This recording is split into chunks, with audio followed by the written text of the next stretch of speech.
Amis du jour, chalutations. Pour les petits nouveaux, moi c'est Sekhmet et je vous souhaite la bienvenue dans mon podcast littéraire.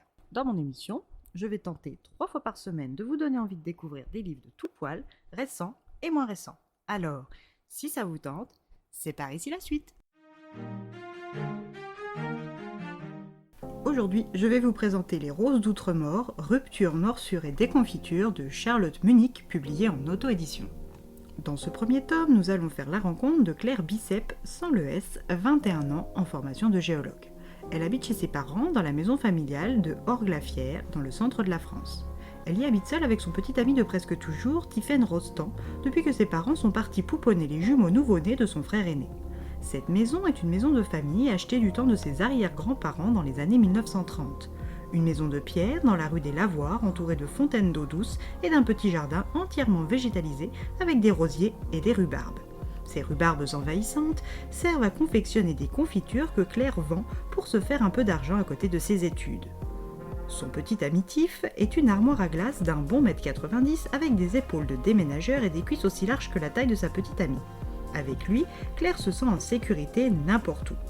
C'est avec lui qu'elle a vécu toutes ses premières fois, et elle sait qu'elle et lui c'est du solide, et ce, même quand il leur arrive de faire un petit bout de chemin séparément.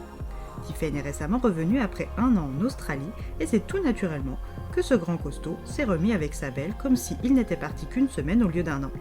En revenant en France, il a repris sa place chez son père avec ses 6 frères et sœurs, dont Valentine, sa cadette. Il s'est remis sur son master d'économie et a réintégré sa vie sociale auprès de ses amis du club de hockey sur gazon dont Clément, son meilleur ami, fait partie. La première soirée chaude du printemps est l'occasion parfaite pour notre petit couple fraîchement remis ensemble de se balader dans le village main dans la main. Ce vendredi soir était annonciateur d'un week-end ensoleillé. En témoigne la robe à fleurs de Claire qui se soulève avec le vent et qui donne des idées à Tiff. Il lui propose de rentrer chez elle profiter rien que d'eux de cette jolie soirée. Claire est enthousiaste, mais au début d'une ruelle, elle reconnaît l'odeur des savonniers itinérants. Depuis petite, elle a peur de se faire laver la bouche avec du savon, et Tiffaine choisit de gentiment la taquiner en l'entraînant vers la place de la mairie, voir la camionnette noire des Blues Brothers du savon.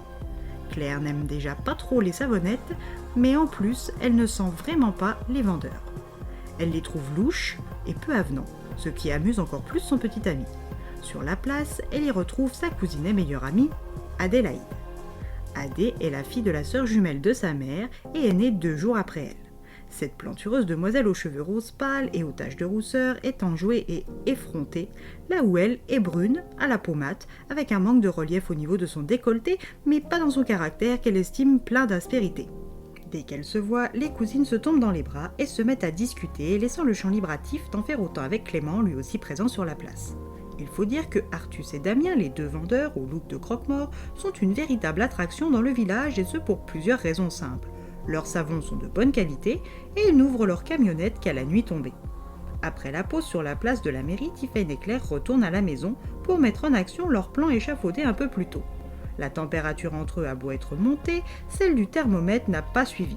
Et pendant que Claire est en charge de préparer des salades à manger devant une romantique flambée, Tiffaine et ses muscles sont chargés d'allumer la dite flambée.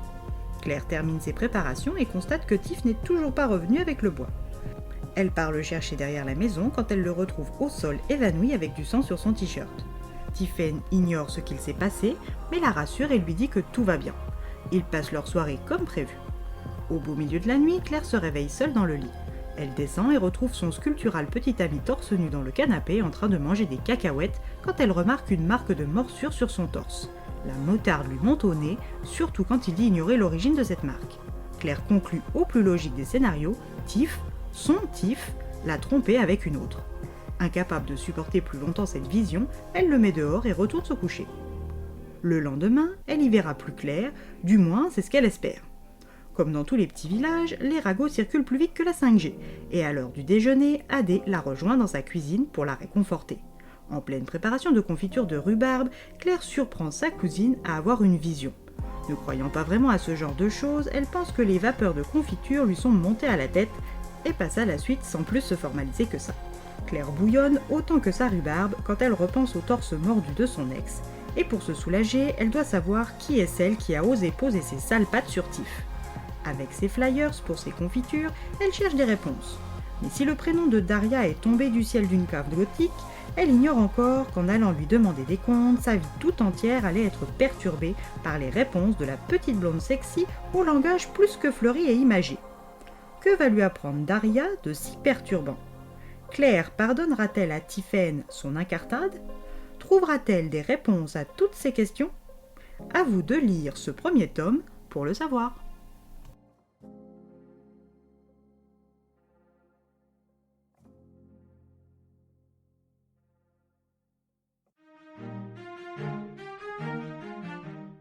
Un livre et une plume qui ne manquent ni de rythme ni de mordant.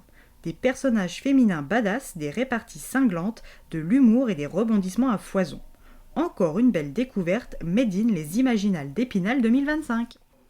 Et bien voilà, j'en ai fini pour aujourd'hui. J'espère que cet épisode vous aura plu et vous aura donné des nouvelles idées de lecture.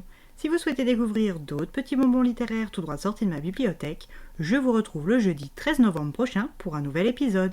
Et si d'ici là je vous manque de trop, n'hésitez pas à me rejoindre sur mon compte Instagram, @leslecturesdeSekhmet. Sur ce, chalut les amis, et à la prochaine.